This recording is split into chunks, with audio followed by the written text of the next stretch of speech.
It is the Resistance Report for April 21st, 2017. We try on the Resistance Report, as you know, to bring various strands of news together. This is not a news program. It really is a context program. It's provided to provide you with some way of understanding what otherwise might seem to be unrelated bits of news. And part of the way we do that is to provide you with a theme to understand. The theme tonight is Donald Trump's effects or accomplishments in the first 100 days. We are not there to the first 100 days yet, of course. It doesn't happen until the end of next week. But there will be a great deal of discussion about it, and we have to take stock, as does Donald Trump. One way of taking stock is just simply to look at what Donald Trump has accomplished legislatively, look at his promises. Now, for example, Trump is now demanding that Democrats approve money to pay for his border wall. Democrats approve money in Congress to pay for his border wall or risk a government shutdown. A spending bill has to be passed by midnight 1 week from tonight in order to keep the government funding. White House Budget Director Mike Mulvaney, he says, quote, "We know there are a lot of people on the Hill, on Capitol Hill that is, especially in the Democratic Party, who don't like the wall, but they lost the election." Now, let me get this straight, because the logic is really not all that clear until you spell it out.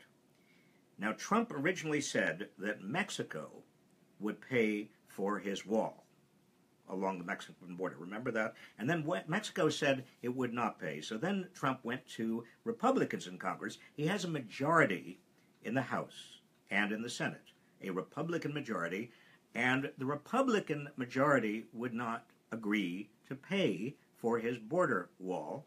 In fact, a survey by the Wall Street Journal today found that not a single Republican member of Congress with a district bordering Mexico is willing to vote to pay for Trump's border wall. And so that leaves Democrats. And so Trump is basically saying now to the Democrats, you have to vote for my border wall. And if you don't, we risk a government shutdown next week. I will pull the plug on government. Now, the problem here is it's Trump's government. In other words, says Trump, I'm going to pull the plug on myself. Another way of thinking about this is that Trump has a gun that's pointed to his foot. And he says to the Democrats, if you don't agree to finance my border wall, since Mexico won't and the Republicans in Congress won't, I have only you left, I'm going to pull the trigger and shoot myself in the foot. Now, if you were a Democrat, what do you think you would do under those circumstances? I mean, obviously, you have some compassion for Donald Trump. You don't want him to shoot himself in the foot. And you probably don't want government to shut down, but it is Trump's government, after all, and shutting the government down, you might even shut down Jeff Sessions, which wouldn't be such a bad thing. Betsy DeVos, you could shut her down. Think about shutting down Pruitt's efforts to repeal all of the environmental regulations. That wouldn't be such a bad shutdown. You see, it's an odd threat Donald Trump is making. It's bizarre. Truly bizarre. This morning, Trump tweeted, in anticipation, again, of this week of looking at his lack of accomplishments, because he's not going to get his wall, no matter how much I accomplished during the ridiculous standard of the first 100 days, and it has been a lot, including the Supreme Court, media will kill, exclamation point. Well, that's a kind of preemptive strike Donald Trump is making. because he's saying essentially it's a ridiculous standard. I'm not bound to it. Nobody should be bound to it. The first 100-day accomplishments. And also the media is going to kill me, and I know that they will, so don't pay any attention to the media. But here's the thing. During the campaign, Donald Trump promised a, quote, 100-day action plan to make America great again. That was his action plan. He talked about the first 100 days. And he also said that on day one of his presidency, he'd label China a currency manipulator, cancel all funding for sanctuary cities, repeal Obamacare, ban Muslim immigrants, and start his wall. He didn't do any of these things on day one. He didn't do any of these things on day 50 or day 85, and we're now close to day 97, and he hasn't done any of these things. Actually, day 93, I should say. The only thing he's actually accomplished a couple of things, and I think we should not minimize the effect that Donald Trump has had so far. Although he didn't get anything he wanted done, or said he was going to do, he has done some very significant things. For example, and many of them go unreported. He made an offhand comment after meeting with Chinese leader Xi Jinping that, quote, Korea actually used to be part of China, unquote. Now, this comment has completely enraged South Korea because, first, it is not true. Throughout the thousands of years of relations, Korea has never been part of China. But secondly, it's also a super sensitive issue, since South Korea is worried that in order to get China to put pressure on North Korea, the United States might actually loosen its protections of South Korea. Insecurities about both China's and Trump's intentions in the region will be among the big issues as South Koreans vote next month for their next president. And finally, Trump's comment plays right into Korean nationalism. Korean newspapers are furious. Why did he do that? Why was it necessary?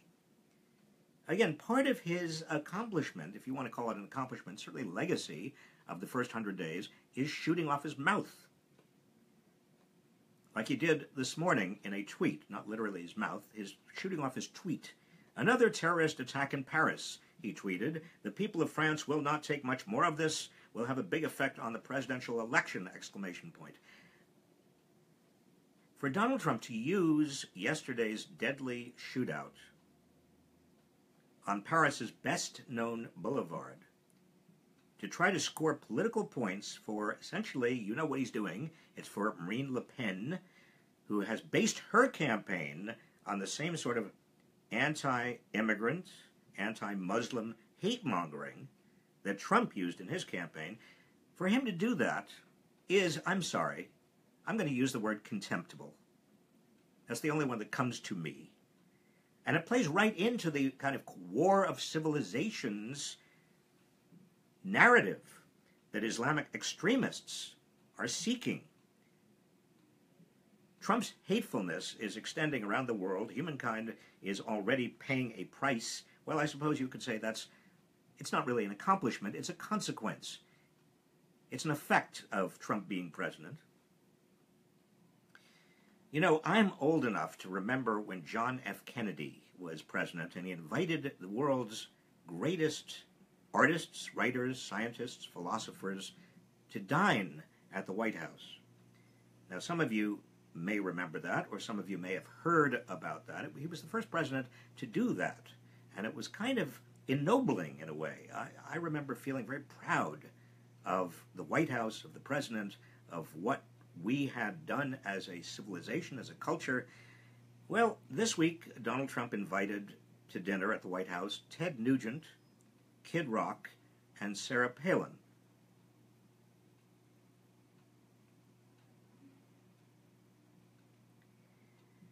Nugent, a musician, once referred to former President Barack Obama as a mongrel, quote unquote. Nugent has said he wanted to shoot former Senate Majority Leader Harry Reid, and he's called for Obama and Hillary Clinton to be assassinated.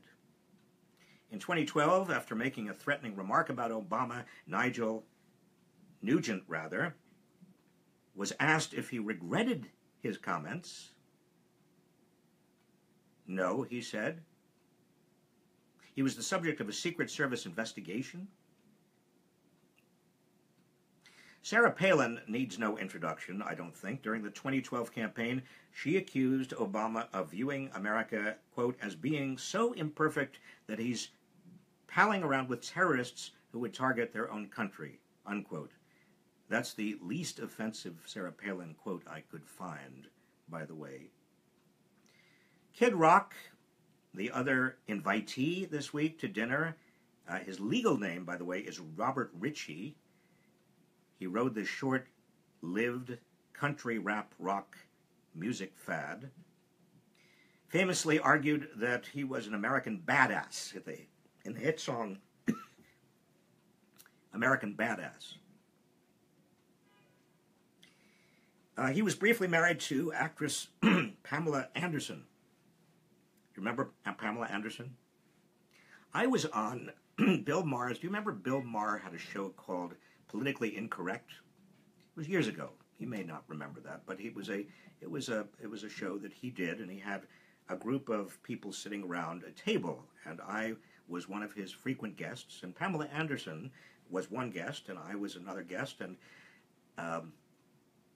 my son, who was then 12 years old, he knew that I was going to be on with Pamela Anderson, and he had a wager with his classmates that I might get Pamela Anderson to hug me during the show. I told him not to make that wager, but he did, and so I felt compelled.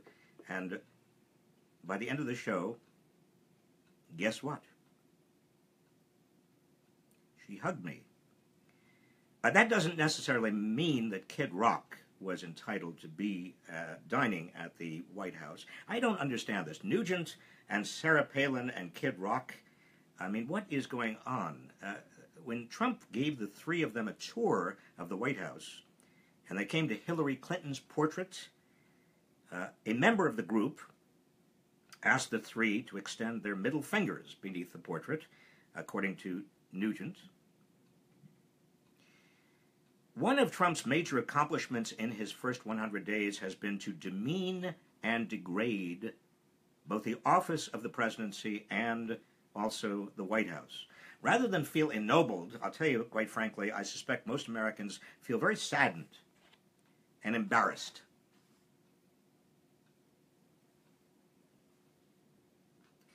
And finally, we come to the portion of this broadcast, I suppose you could call it, where I talk about shame and honor. I did that last night because I honestly don't think we have enough of a tradition right now going in the United States of shaming people and honoring people. Actually imposing, I suppose you could say, or at least utilizing some sort of moral framework for understanding who ought to be shamed and who ought to be honored in our society. I'm going to use shame tonight. My candidate tonight, I've actually shamed him before, but he deserves it again because he is acting in an even more shameful way. Attorney General Jeff Sessions.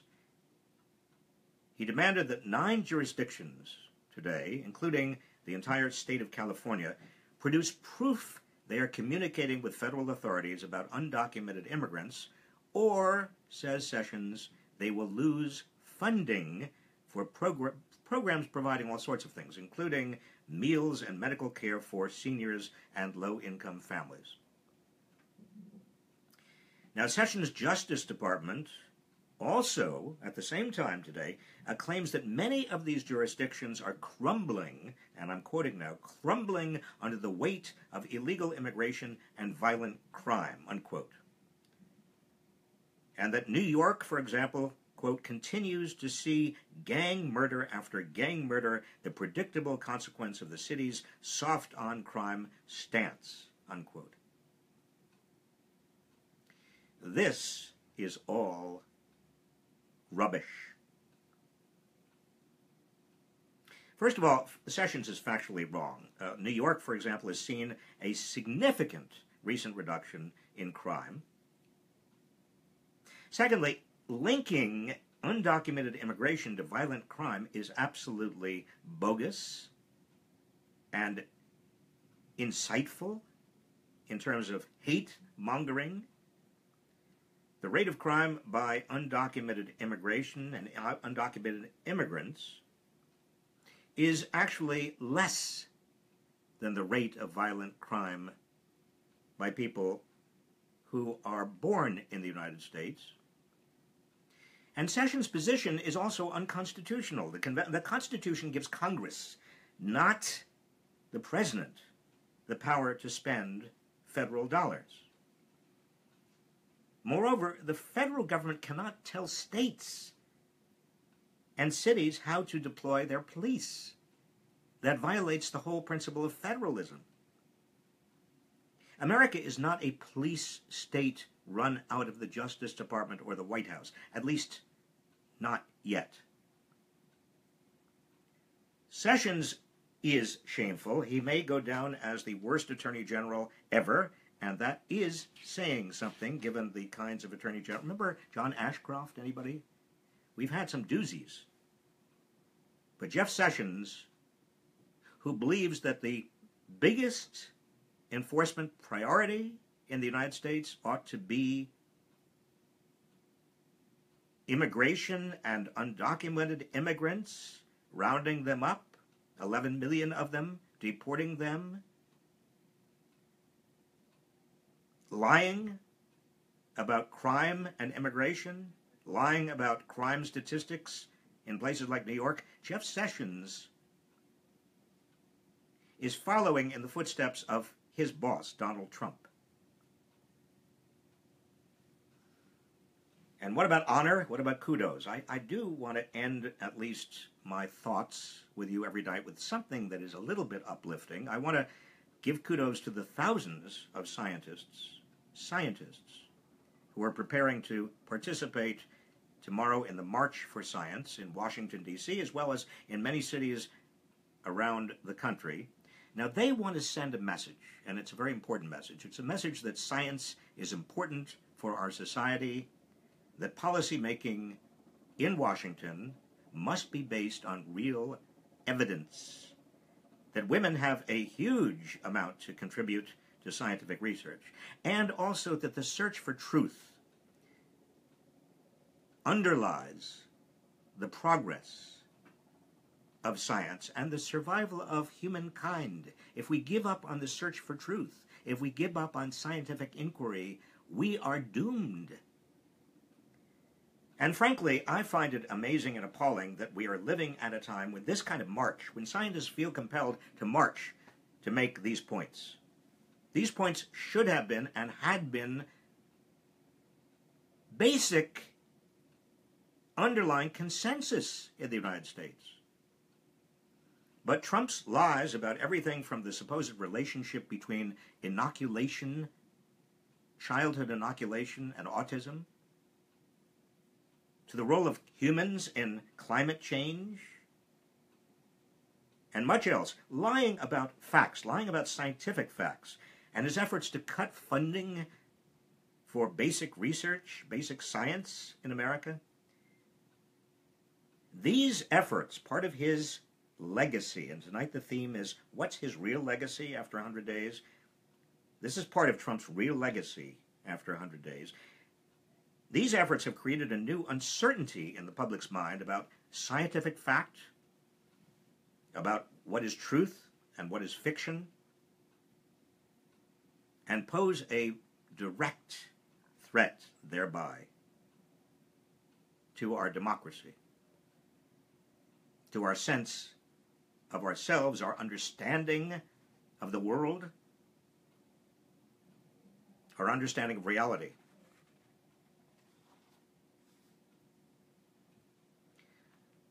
Your questions, please. Leak holes.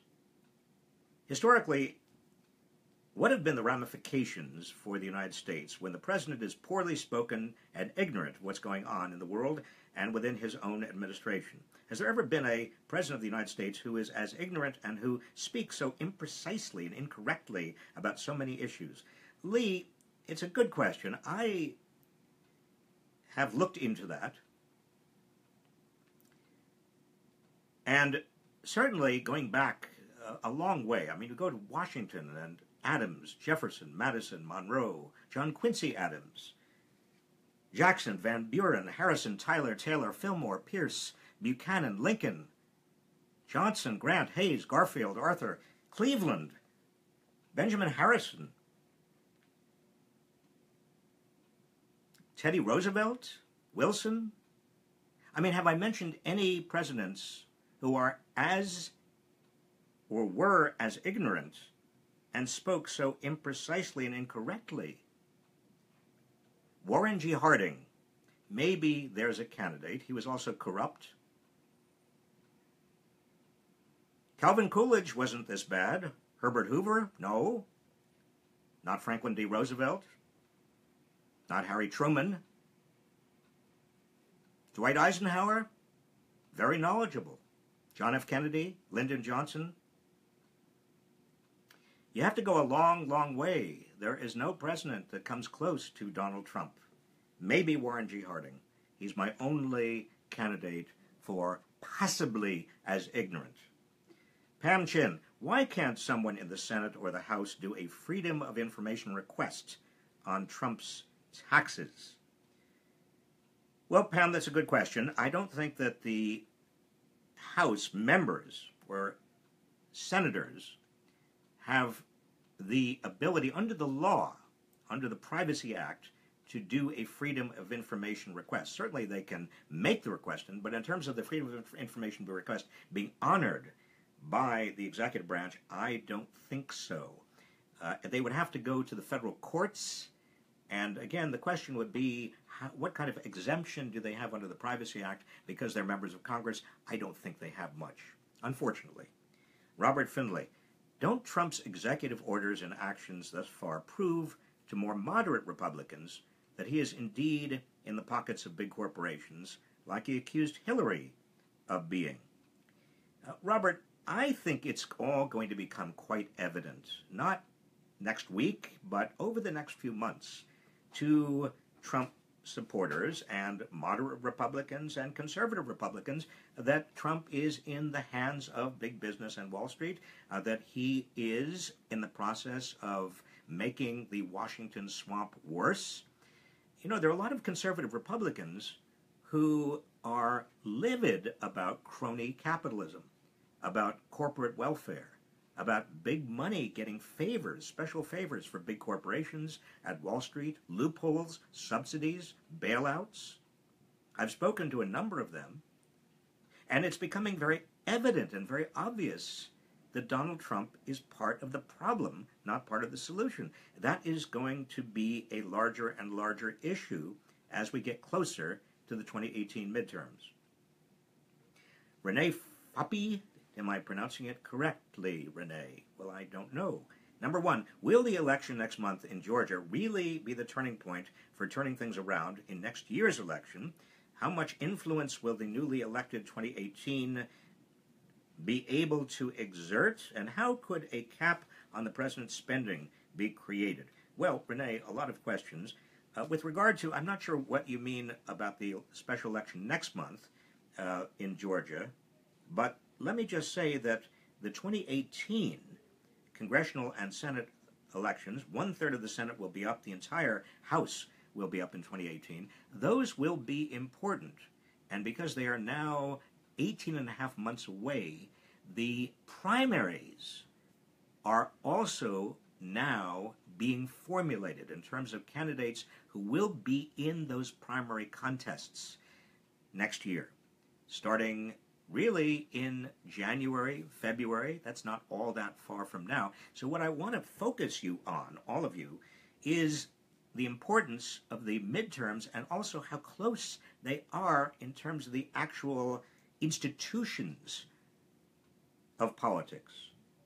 And so you need to get involved as quickly as you can. Your indivisibleguide.com group, other groups that you are working with, inform yourself of what's going on. I just want to use this once more. This is my way of just informing you, giving you tools. This is kind of a toolkit. Here is indivisibleguide.com. Here also is swingleft.org. That can be very, very important, very useful. Also sisterdistrict.com and runforsomething.net. These can be useful to you. The midterms are going to be upon us very, very soon. Renee, you also ask, how could a cap on president spending be created? There could be an actual law by Congress, but in order for that to happen, you have to have a Congress willing to stand up to Donald Trump. Hence my last remark. John Nord. With the mental drain that the Trump presidency has created, the mental drain, how do we identify and empower intelligent, well-minded leaders who will have the interests of the people at heart instead of the established few? Well, John, I think when you say mental drain, what you probably mean is that it's exhausting for all of us and demoralizing for many people. Many people look at politics, they already were looking at politics, sort of with disdain before Donald Trump entered the picture, and now his demeaning and degrading of the presidency has turned a lot of people off politics who might not have been turned off, even though they disdain politics. I think what's important for all of us is to understand that it's our government, it's our politics. If anything is going to change, it's going to change because of us. It's our responsibility. If you don't like that person in the White House who is demeaning and degrading our government and our government processes and institutions, we have got to do, you and I and everybody else, well-meaning, patriotic, lovers of our system of government, lovers of America, we all have got to be organized. Anna Bumer, this is the last question. The president has skipped over many fail-safes built into our democracy and literally ignored policies put into place to avoid the numerous conflicts of interest that exist. How do we fix the chinks in our armor so that this doesn't happen again? Well, Anna, this is the good news. In a way, it's ironic, but it is good news. Americans have been awakened to how many chinks there are in our armor, how important it is to close those chinks, to armor ourselves against tyranny, against abuse of power. And so the next chance we get, I believe we will. Now, I think, personally, that Donald Trump is much worse than Richard Nixon. His abuses of power are worse than Richard Nixon. I didn't put Richard Nixon on my list a moment ago with regard to ignorant presidents because Richard Nixon was very smart, but he did abuse his power. And in the wake of the Nixon scandals, there were a lot of reforms. There was a wave of reforms because there was a whole wave of new people entering Congress determined to reform our system, to make our system work. We had actually campaign finance reforms passed at that time. We also had a huge number of reforms that made it more difficult for any president to do the kinds of things that Richard Nixon did. So my prediction is that when we get rid of Trump, after Trump, post-Trump, if we've learned anything, there will be a wave of reforms to remove all of those abuses, make it much more difficult for any president in the future to abuse his authority. Hopefully we can begin soon. We certainly should be able to begin with the 2018 midterms. And on that upbeat note, I want to thank producer Yael Bridge and also associate producer Sasha Lightman. I want to thank all of you for tuning in tonight. I hope you have a great weekend. On Monday, we have a special 2 guests going to join me. They are the founders of IndivisibleGod.com. We're going to be talking about Indivisible God and organizing for the 2018 midterms and even right now. So I hope you'll join me Monday for the Resistance Report. Have a good weekend.